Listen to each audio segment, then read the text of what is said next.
Isa sa mga pinagkukunan ng pasahero ng taxi driver na si Gary ang mga taxi stand sa lungsod. Pero kung minsan, hindi maiwasan ng ilang mga pasaherong madismaya dahil sa mga illegal na barkers. Kahit yung iba na mga pasahero na natatakot pa pag kami mga ganun, barker na kuhan. Kaya ikinatuwa ng iba pang drivers at mananakay ang panukalang pagbabawal sa mga illegal barkers sa mga taxi stands at iba pang hindi otorisadong mga terminal ng bus at jeep. Para sa akin, wala. Bakit po? Kasi kung minsan may nawawalang mga Ayaw po sana namin kasi nakakagulo din yung mga yan eh. Minsan nagagalit pa yung mga pasaheros pagkakuan. Para may pinapaboran sila pag gano'n. Nagiging nuisance talaga kasi sumisingit sila maski saan-saan.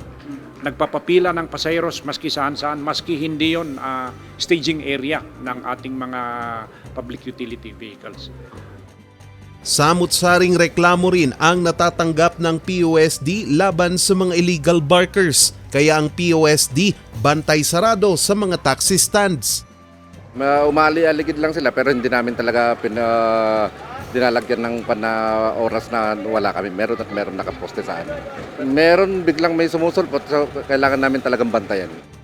As much as we really want to put resources there, sana yung sayang kasi kung pwede natin sanang mai-deploy pa sa ibang mas importanteng trabaho ang mga enforcers natin. But for the time being na wala pang ordinansa, andyan muna sila. Kasi once we have an ordinance that we can use against them, mas matatakot na po itong mga barkers natin na gagawin yung kanilang ginagawa.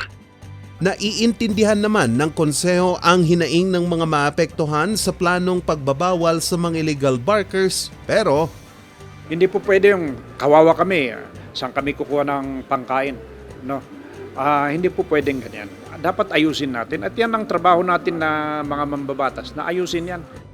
inaanyayahan naman ng Sangguniang Panglungsod ang publiko na antabayanan at makilahok sa isasagawang public consultation para sa nasabing panukalang ordinansa.